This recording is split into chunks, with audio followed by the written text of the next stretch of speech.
तब मरणे रचिल शांति काल्वरी क्रूशरे तब उत्थाने ढालिल शांति शोकार्त अंतरे ख्रीष्ट हे तुम शांति ओ राज्य स्थिर हे बधरारे ख्रीष्ट हे तुम शांति ओ राज्य स्थिर हे बधरारे हे शांति राजन हेउ तुम बंधन।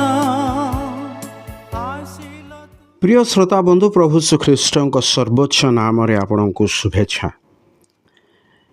लोक माने शिशु मानू प्रभु श्रीख्रीष्ट निकट को आणुथिले मात्र जीशु शिष्य माने सेमानकु मना कले।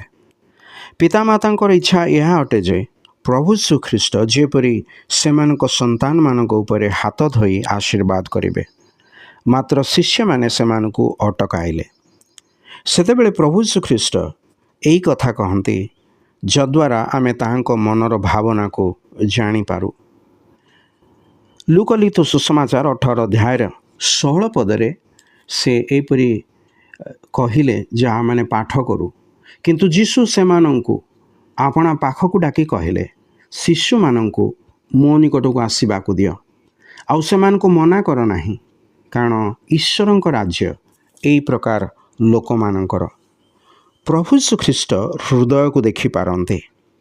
से कौनसी व्यक्ति विशेषर स्थान पदवी चालाकी किंबा जहाँ ता प्रति अन्य मानक दृष्टि आकर्षण करिवो सेई सबु से देखती नहीं।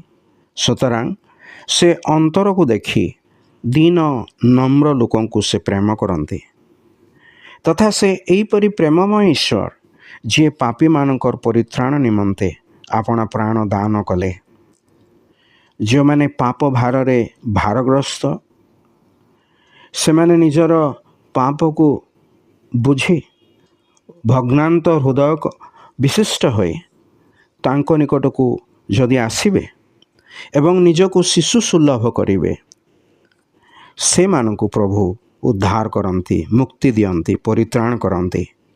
सही प्रभु कहती शिशु मानकु मो निकट को आसीबा को दियो।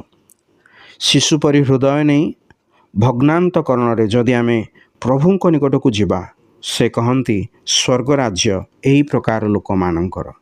ए वाक्य बुझिबा निमंते ईश्वर आपनको सहाय्य करंतु। धन्यवाद।